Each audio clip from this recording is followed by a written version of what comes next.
Assalamualaikum warahmatullahi wabarakatuh. Waalaikumsalam. Hamdan wa syukron lillah, sholatan wa salaman ala rasulillah, amma ba'd.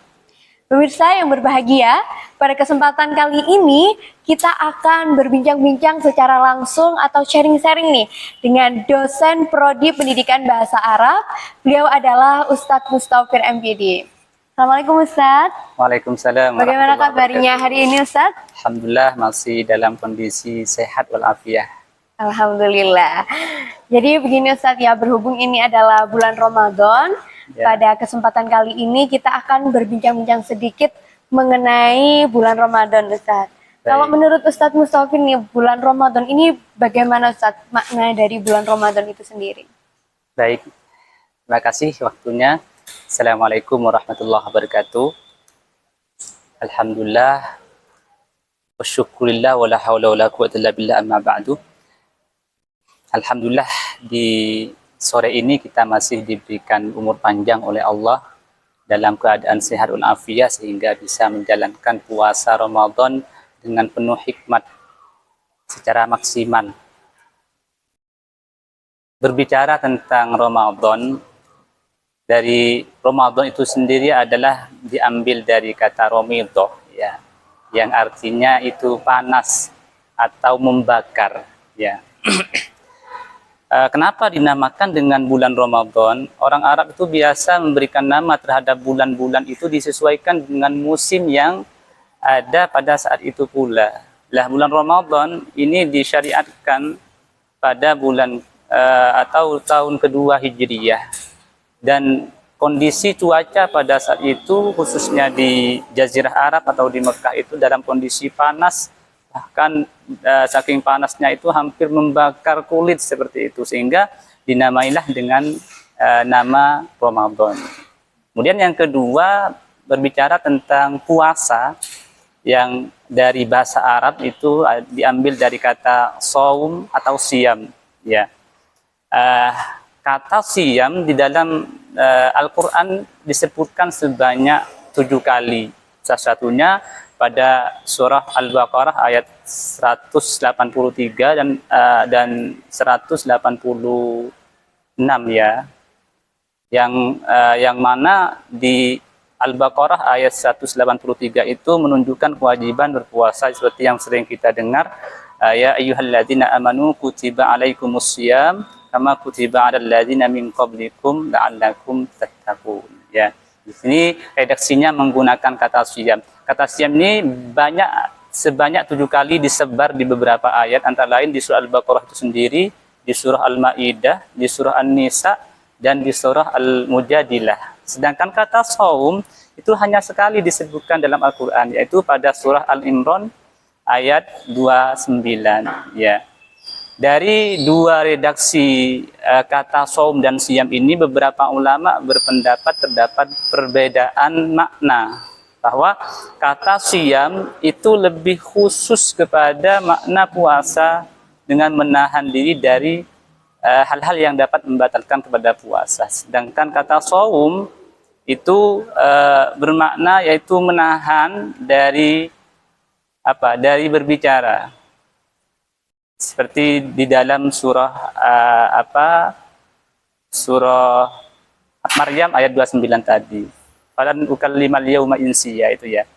Jadi saya melihat di kamus populer, yaitu kamus Al-Ain, merupakan kamus pertama dalam bahasa Arab, menunjukkan arti siam itu mempunyai makna yang lebih mendalam daripada saum.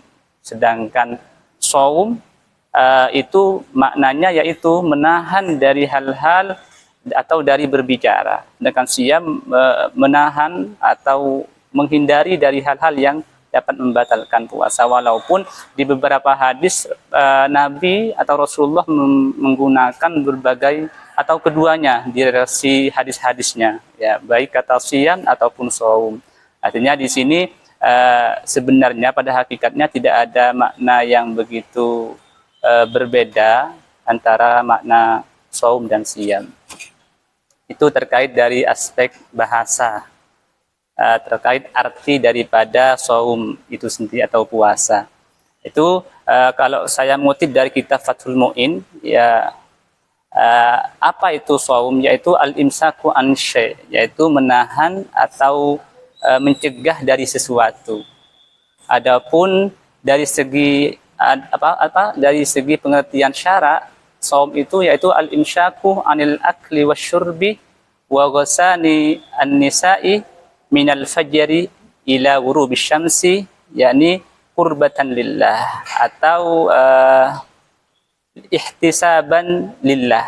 Jadi secara syara arti puasa yaitu menahan diri dari hal-hal yang dapat membatalkan puasa seperti makan, seperti minum, seperti berhubungan suami istri dan lain sebagainya yang dapat membatalkan puasa, yang mana hal tersebut semata-mata untuk meraih ridho dan pahala dari Allah Subhanahu wa taala, sebagaimana dalam sebuah hadis, man shoma ramadhana imanan wa ihtisaban ghufira lahu ma taqaddama min dzambi. Barang siapa yang berpuasa di bulan Ramadan dengan keimanan dan mengharap pahala dari Allah, maka dosa-dosa yang telah berlalu akan diampuni oleh Allah Subhanahu wa taala. Semoga dengan adanya bulan Ramadan ini kita mampu memaksimalkan bulan Ramadan dengan sebaik mungkin sehingga kita selesai dari Ramadan ini dosa-dosa kita diampuni oleh Allah Subhanahu wa taala.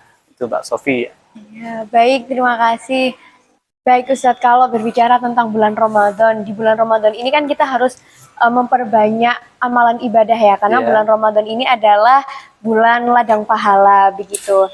Tapi di samping itu, di samping beribadah, kita kan juga harus tetap beraktivitas dalam keadaan berpuasa.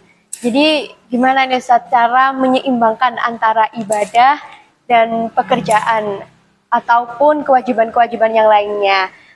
Terlebih sekarang ini kan terkadang Gen Z ini dianggap lemah begitu ya. Mungkin ada pesan untuk Gen Z dari Ustadz Musafir begitu. Baik, terima kasih Mbak Sofi. Kita harus paham dulu arti ibadah ya. Jadi ibadah itu segala sesuatu perbuatan yang bisa atau bernilai baik. Jadi ibadah itu tidak semerta-merta hanya membaca Al-Quran atau melakukan sholat atau melakukan zikir. Tidak hanya itu saja. Ibadah adalah seluruh kegiatan yang tidak bertentangan dengan syariat yang bisa bernilai pahala ketika kita niatkan lillahi ta'ala. Contohnya, misalkan kita sebagai kepala keluarga nih, kita bekerja. Bekerja itu merupakan salah satu aktivitas yang wajib dilakukan oleh seseorang untuk memenuhi kebutuhannya.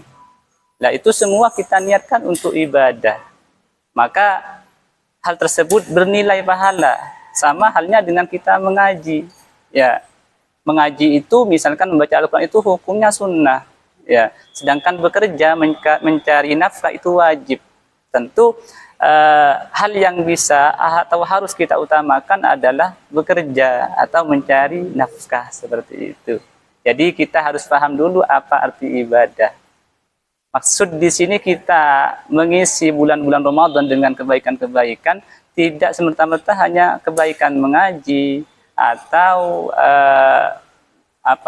berzikir ataupun sholat, tapi ini kita isi dengan kebaikan-kebaikan yang bisa bernilai pahala. Ya, seperti kita memperbanyak sedekah. Kita bisa bersedekah misalkan kalau kita punya harta. Kita mendapat harta dari mana? Ya, dari bekerja, dari mencari nafkah. Karena kita ini makomnya masih makom kasab ya, di mana kita tidak bisa mendapatkan penghasilan tanpa bekerja. Beda halnya dengan mereka orang yang sudah dekat dengan Allah, yang sudah sampai pada makom tajrid misalkan.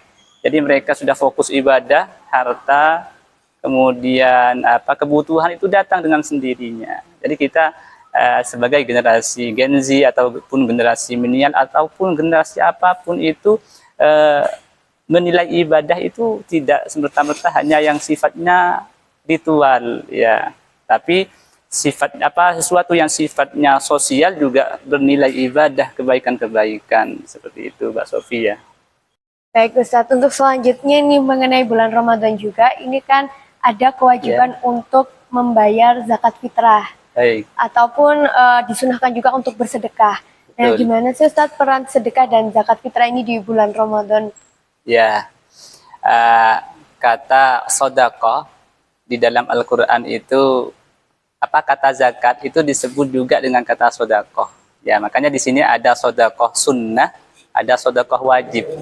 Kalau sodakoh sunnah ya kaitannya dengan sodakoh seperti biasanya, misalkan berinfak dan lain sebagainya. Tapi kalau sodakoh wajib ini kaitannya dengan zakat, ya baik itu zakat mal ataupun zakat fitrah. Nah, zakat mal itu diwajibkan bagi seorang yang mempunyai harta yang sampai nisab dan sampai 1 haul, baru diwajibkan untuk membayar zakat mal. Adapun zakat fitrah ini diwajibkan kepada seluruh orang Islam. Ya, itu nanti ada pembagian hukum terkait pembayaran zakat fitrah, mulai dari boleh, mubah, sunnah sampai wajib. Ya, jadi membayar zakat fitrah itu hukumnya wajib bagi setiap orang Islam yang memenangi akhir bulan Ramadan dan awal bulan Syawal.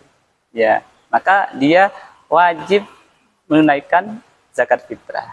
Ya, sedangkan sedekah ataupun berinfak dan lain sebagainya itu sunnah.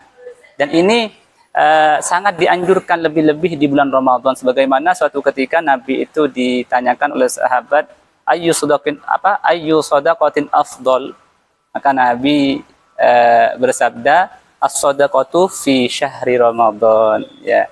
Jadi sedekah di bulan Ramadan itu lebih utama daripada sedekah di luar Ramadan, karena pahalanya akan dilipat gandakan berlipat-lipat oleh Allah Subhanahu wa taala. Oleh karena itu, bersedekah di bulan Ramadan ini sangat dianjurkan, lebih-lebih fi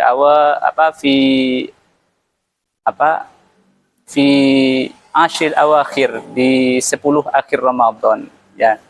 Itu nanti kita akan sampaikan beberapa amalan yang perlu kita tingkatkan di 10 akhir Ramadan, ya. Yaitu Mbak Sofi terkait dengan sedekah dan zakat fitrah. Baik Ustadz, berbicara mengenai bulan Ramadan. Di bulan Ramadan ini kan kita harus menahan diri dari lapar dan dahaga, namun juga harus menjaga diri juga dari hawa nafsu. Lalu bagaimana sih Ustadz tips untuk menjaga diri itu dan tips menanamkan keikhlasan dan juga kesabaran dalam hati kita? Baik Mbak Sofi, terkait dengan berpuasa di bulan Ramadan ini, sebagaimana disabdakan oleh beliau Rasulullah SAW, kam min shaimin wa laysa lahu min siyamihi illal ju' wal atash. Jadi banyak sekali orang yang berpuasa itu tapi ia tidak mendapatkan apa-apa dari puasanya, artinya tidak mendapatkan nilai lebih, tidak mendapatkan pahala, melainkan hanya mendapatkan rasa lapar dan dahaga. Hal ini disebabkan kita berpuasa hanya untuk menggugurkan kewajiban. Orang yang seperti ini di dalam kitabnya Imam Al-Ghazali disebutkan sebagai puasanya orang awam, yaitu puasa yang hanya untuk menggugurkan kewajiban. Ia tidak makan, tidak minum, dan menjauhi dari hal-hal yang dapat membatalkan puasa. Namun tidak mempedulikan dengan hal-hal yang berkaitan dengan batalnya pahala puasa. Maka di sini ada 2 hal terkait dengan batalnya puasa dan batalnya pahala puasa. Ketika kita hanya menggugurkan kewajiban, tidak mengharap pahala, tidak ihtisaban, maka kita masuk kepada puasanya orang awam. Mungkin masuk pada hadis yang tadi, yaitu kam min shaimin wa laysa min siyamihi illal ju' wal atash, tapi tidak mendapatkan pahala. Kemudian yang kedua, Imam Al-Ghazali menyebutkan puasanya orang khusus, yaitu selain juga menggugurkan kewajiban, ya, dia dengan penuh ketaatan melakukan ibadah-ibadah di bulan puasa untuk memperoleh pahala dan ridho dari Allah Subhanahu wa taala. Dan terakhir, ada tingkatan orang yang puasanya khawasul khawas, yaitu puasanya orang yang sangat khusus. Jadi dia secara zahiriyah dan batiniyahnya itu berpuasa dengan baik, dengan maksimal, yaitu menjalankan puasa yang berkualitas, tidak hanya untuk menggugurkan kewajiban, dan tidak hanya untuk mendapatkan pahala, tapi ini semata-mata kecintaan dan kedekatan dirinya dengan Allah Subhanahu wa taala. Sehingga puasa ditunaikan dengan penuh penghambaan diri kepada Sang Khalik seperti itu. Terkait dengan bagaimana caranya kita menahan dari hawa nafsu. Puasa sendiri pada hakikatnya bukan hanya menahan diri dari lapar dan dahaga, namun puasa sendiri itu mendidik dan melatih kita agar kita bagaimana bisa mengendalikan hawa nafsu itu sendiri. Dan ini sangat berat, tidak semua orang bisa mengalahkan hawa nafsu, ya, karena melawan hawa nafsu artinya kita melibatkan ruhaniyah kita untuk memerangi hawa nafsu itu sendiri, dengan memerangi kedirian, keakuan, dan kesayaan kita yang tidak kasat mata. Ya, nafsu ini merupakan makhluk yang sangat cerdik, halus, dan licin. Ya, dengan kemampuannya dia mampu nimbrung, merasuki setiap aktivitas ibadah kita, sehingga bisa melunturkan keikhlasan dari ibadah-ibadah yang kita lakukan di bulan puasa ataupun bulan-bulan lainnya. Jadi terima kasih ya Ustadz. Ya, Sekian. ini lagi kita kan sudah masuk di Ramadan yang ke-20 ya. Ya. 20. Artinya kita sudah berada di 10 akhir Ramadan. Dalam sebuah hadis yang diriwayatkan oleh Sayyidah Aisyah, karena Rasulullah sallallahu alaihi wasallam yajtahidu fi ashril awakhir ma lam yajtahidu fi ghairi. Jadi Rasulullah itu ketika memasuki 10 akhir Ramadan, beliau sangat bersungguh-sungguh di dalam beribadah. Sampai aktivitas-aktivitas yang sifatnya duniawi, beliau tinggalkan, fokus beribadah. Setidaknya kita minimal mampu memaksimalkan 10 akhir Ramadan ini dengan sebaik mungkin. Ada 3 amalan ya, yang mungkin bisa kita optimalkan di 10 akhir Ramadan, utamanya di setiap malam 10 akhir Ramadan, yaitu pertama dengan membaca Al-Quran. Kalau kita agak mampu menghatamkan Al-Quran, kita mungkin baca Al-Ikhlas 3 kali ya. Karena dalam sebuah hadis, membaca Al-Ikhlas, surah Al-Ikhlas 1 kali itu sama dengan kita membaca 1/3 dari Al-Quran, sama dengan membaca 10 juz ya. Kemudian membaca 3 kali berarti kita mampu menghatamkan Al-Quran. Itu kan yang banyak kita tidak ketahui. Artinya mari kita di akhir bulan Ramadan setiap malam minimal kita membaca surah Al-Ikhlas 3 kali.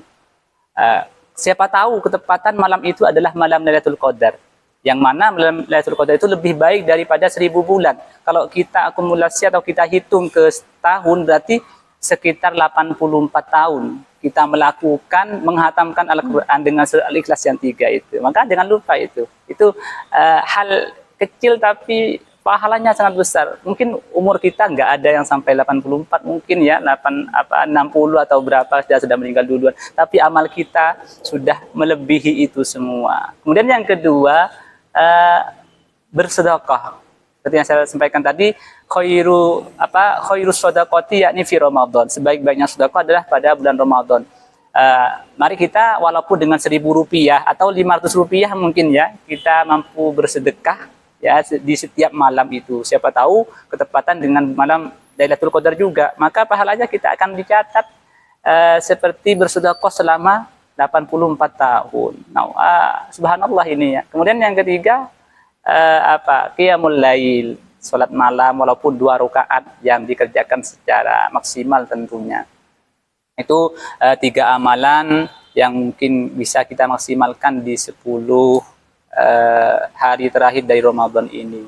Ya kalau kita mampu membaca menghatamkan Al-Qur'an ya tidak hanya Al-Ikhlas nggak apa-apa, tapi minimal Al-Ikhlas jangan kita tinggalkan untuk kita baca setiap malam 3 kali ya. Kemudian bersedekah walaupun 1.000 rupiah semampu kita ya. Kemudian sholat malam, qiyamul lail walaupun dengan hanya 2 rakaat. Itu 3 amalan yang mungkin bisa kita optimalkan di akhir-akhir 10 akhir Ramadan ini, sehingga kita nantinya bisa dicatat atau mampu meraih malam Lailatul Qadar dengan maksimal, dengan tentunya obrolan atau obrolan pahala yang diguyur oleh Allah di bulan Ramadan, khususnya di malam Lailatul Qadar itu Mbak Sofia. Baik Ustadz, dari penjelasan Ustadz Musafir tadi dapat kita tarik kesimpulan ya bahwa Islam ini memberi kemudahan bagi kita untuk memperbanyak pahala dan menjadikan bulan Ramadan ini menjadi bulan untuk mencari keberkahan dan juga ladang pahala begitu. Jadi pesan untuk saya dan kita semua agar selalu memanfaatkan waktu dengan sebaik mungkin dan berusaha untuk menjadikan Ramadan ini Ramadan yang berkualitas. Amin. Semoga ibadah kita senantiasa istiqomah, Ramadannya penuh berkah dan lebih-lebih bonusnya kita bisa memperoleh THR yang melimpah begitu ya Ustaz ya. Amin. Baik pemirsa, terima kasih atas waktunya. Demikian selesai sudah podcast PBA di Ramadan tahun 2025.